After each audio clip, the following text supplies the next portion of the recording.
नमस्कार, आप देख रहे हैं 4 PM और मैं हूं आपके साथ निधि तिवारी। महाराष्ट्र की राजनीति का केंद्र मानी जाने वाली मुंबई महानगर पालिका यानी कि बीएमसी के मेयर चुनाव को लेकर सस्पेंस लगातार गहराता जा रहा है। एक तरफ सत्ताधारी महायुति बहुमत के बेहद करीब होने के बावजूद असहज नजर आ रही है, वहीं दूसरी ओर विपक्ष सेंधमारी करके पूरा खेल पलटने के मौके की तलाश में है। एक ओर जहां शिंदे के पार्षद होटल में बैठे बैठे बीजेपी की मुश्किलें बढ़ा रहे हैं, तो वहीं इस बीच एआईएमआईएम चीफ असदुद्दीन ओवैसी के एक बयान ने हलचल पैदा कर दी है।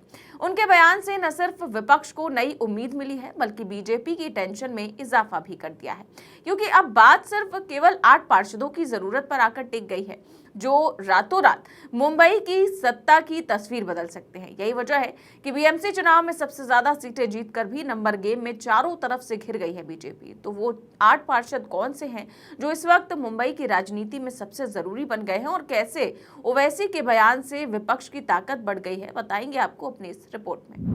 तो बीएमसी का चुनावी गणित इस वक्त बेहद नाजुक दौर से गुजर रहा है। बहुमत का जादुई आंकड़ा 114 सीटों का है। भाजपा और शिंदे गुट के पास मिलाकर 118 सीटें हैं, यानी बहुमत से सिर्फ 4 सीटें ज्यादा। राजनीति में इतना छोटा अंतर कभी भी पलटवार का मौका बन जाता है। 4 सीटें कोई मजबूत दीवार नहीं होती। थोड़ी सी क्रॉस वोटिंग, 2-4 पार्षदों का पाला बदलना और पूरी सत्ता की तस्वीर बदल सकती है। यही वजह है कि महायुति के चेहरे पर जीत की खुशी कम और बेचैनी ज्यादा दिख रही है। बाहर से सब कुछ भले ही मजबूत नजर आ रहा हो, लेकिन अंदर ही अंदर डर साफ दिख रहा है कि कहीं खेल हाथ से ना निकल जाए। दूसरी ओर विपक्ष पूरी तरह से एक्टिव हो चुका है। महाविकास अघाड़ी, समाजवादी पार्टी और दूसरे छोटे दल अगर एआईएमआईएम को साथ ले आते हैं तो विपक्ष का आंकड़ा करीब 106 तक पहुंच जाता है, यानी बहुमत से सिर्फ 8 सीटें कम। आज सत्ता की आंखों में आंखें डालकर पत्रकारिता करना बेहद मुश्किल हो गया है। हम पर मुकदमों से लेकर चैनल को बंद करने का दबाव बनाया जा रहा है। मुश्किल दौर है, लेकिन हम हार नहीं मानेंगे। इसीलिए 4 PM को ज्यादा से ज्यादा ज्वाइन करें और स्वतंत्र पत्रकारिता को जिंदा रखने के लिए जितना हो सके हमारा आर्थिक सहयोग करें। उम्मीद है कि आपके सपोर्ट से ये जंग भी हम जीत जाएंगे। अब यही 8 महाराष्ट्र की राजनीति की सबसे बड़ी कहानी बन गए हैं। 8 पार्षद जो तय कर सकते हैं कि मुंबई का मेयर किसका होगा। यही वजह है कि राजनीतिक गलियारों में हलचल तेज है। चर्चा है कि अगर विपक्ष एकजुट होकर दावा पेश करता है और शिंदे गुट में थोड़ी भी सेंध लग जाती है तो पूरा खेल पलट सकता है। इसी डर की वजह से एकनाथ शिंदे ने अपने सभी निर्वाचित पार्षदों को होटल में शिफ्ट करने की योजना बनाई। ये कदम अपने आप में बहुत कुछ कह देता है। अगर सब कुछ सुरक्षित होता, अगर बहुमत पूरी तरह से मजबूत होता, तो पार्षदों को होटल में बंद करने की जरूरत ही नहीं पड़ती। लेकिन शिंदे गुट को डर है कि कहीं विपक्ष कोई बड़ा दांव न खेल जाए। यही वजह है कि जीत के बावजूद महायुति खुद को असुरक्षित महसूस कर रही है। उन्हें डर है कि कहीं विपक्ष मिलकर उनका पूरा खेल न बिगाड़ दे। इसी अहम मोड़ पर एआईएमआईएम प्रमुख ओवैसी का बयान सामने आया है। एक टीवी इंटरव्यू में ओवैसी ने साफ शब्दों में कहा कि अगर सम्मान के साथ हिस्सेदारी की बात होगी तो इम्तियाज जलील बातचीत के लिए तैयार है। इस बयान को सीधे बीएमसी मेयर चुनाव से जोड़कर देखा जा रहा है। राजनीतिक गलियारों में साफ संदेश गया कि अब गेंद विपक्ष के पाले में है। ओवैसी ने यह भी साफ कर दिया कि अगर भाजपा को हराना है तो एआईएमआईएम के समर्थन की जरूरत होगी। साथ ही उन्होंने ये भी संकेत दिया कि एआईएमआईएम को अछूत समझने की सोच छोड़नी होगी। ये बयान विपक्ष के लिए किसी संजीवनी से कम नहीं है। अब सवाल ये है कि क्या महाविकास अघाड़ी अपनी हिचकिचाहट छोड़कर इम्तियाज जलील से संपर्क करेगी। अगर ऐसा हुआ तो मुंबई के मेयर चुनाव में बड़ा राजनीतिक उलटफेर देखने को मिल सकता है। अब तक एआईएमआईएम को लेकर एक दूरी बनी रहती थी, लेकिन ओवैसी के इस बयान ने वो दूरी तोड़ने का रास्ता खोल दिया है। विपक्ष अगर वाकई सत्ता बदलना चाहता है तो उसे एआईएमआईएम के साथ बैठकर बात करनी ही होगी। गौरतलब है कि महाराष्ट्र के नगरपालिका चुनावों में एआईएमआईएम ने इस बार नया इतिहास रचा है। पार्टी ने कुल 125 सीटें जीतकर अपनी ताकत दिखाई है। छत्रपति संभाजी नगर में 33 सीटों की जीत सबसे अहम मानी जा रही है। इस जीत ने एआईएमआईएम को राज्य की राजनीति में एक मजबूत खिलाड़ी के रूप में खड़ा कर दिया है।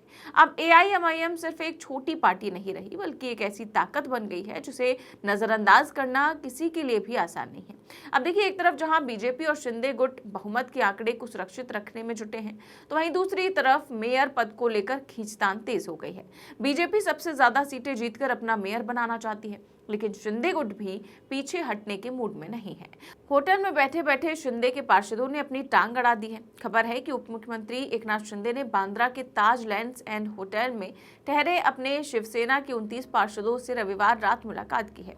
इस मुलाकात के बाद शिंदे ने मीडिया से कहा कि मुंबई में महायुति का मेयर होगा। अब ध्यान देने वाली बात यह है कि शिंदे ये भी कह सकते थे कि मेयर बीजेपी का होगा और शिवसेना उसे सपोर्ट करेगी, लेकिन उन्होंने ऐसा नहीं कहा। उन्होंने जानबूझकर महायुति का मेयर कहा, यानी उन्होंने साफ तौर पर ये संकेत दिया कि मेयर पद को लेकर अभी भी सब कुछ तय नहीं है। ये बयान आशंकाओं को और मजबूत करता है। शिंदे का ये दावा ऐसे वक्त में आया है जब निगम चुनाव में भाजपा शिवसेना गठबंधन को बहुमत मिलने के बाद उन्होंने अपने 29 पार्षदों को होटल में शिफ्ट कर दिया और शिवसेना के सूत्रों के मुताबिक पार्टी संस्थापक बाला साहेब ठाकरे की जन्म शताब्दी के वर्ष यानी कि 23 जनवरी से जो कि शुरू हो रहा है, इसी वजह से शिंदे गुट इस बार शिवसेना का मेयर चाहता है। पार्षदों ने से बातचीत में शिंदे ने उन्हें तुरंत काम शुरू करने और एक्शन प्लान तैयार करने को कहा है। यानी साफ है कि शिंदे गुट मेयर पद को लेकर कोई समझौता करने की मूड में नहीं है। बीजेपी भी अपनी सबसे बड़ी पार्टी होने के नाते मेयर की कुर्सी चाहती है। ऐसे में दोनों के बीच खींचतान बढ़ती जा रही है।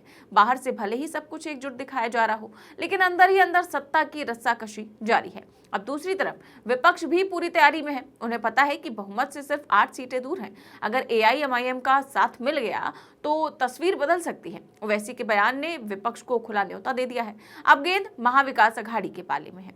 सवाल यह है कि क्या वो पुरानी सोच छोड़कर AIMIM के साथ साथ हाथ मिलाएंगे या फिर ये मौका भी हाथ से निकल जाएगा। मुंबई की राजनीति में इस वक्त हर चाल, हर बयान और हर मुलाकात का मतलब निकाला जा रहा है।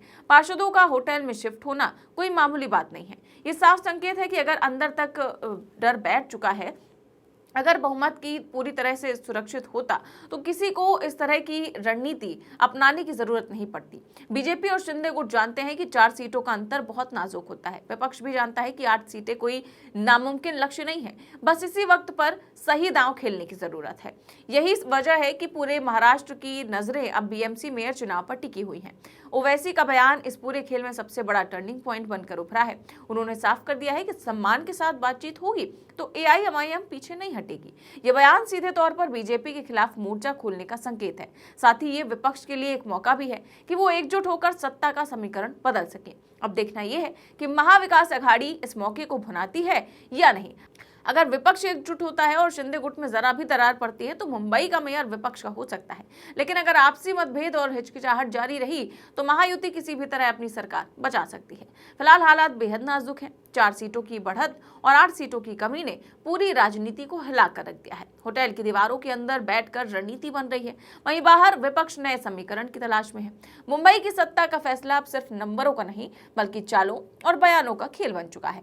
इतना तो तय है कि आने वाले दिनों में BMC मेयर चुनाव को लेकर सियासी तापमान और बढ़ेगा। हर दिन कोई नया बयान, कोई नई मुलाकात, कोई नया मोड़ देखने को मिल सकता है। और इसी बीच 8 पार्षदों की अहमियत सबसे ज्यादा बढ़ गई है। वही 8 पार्षद तय करेंगे कि मुंबई की सत्ता किसके हाथ में जाएगी। फिलहाल इस खबर में बस इतना ही।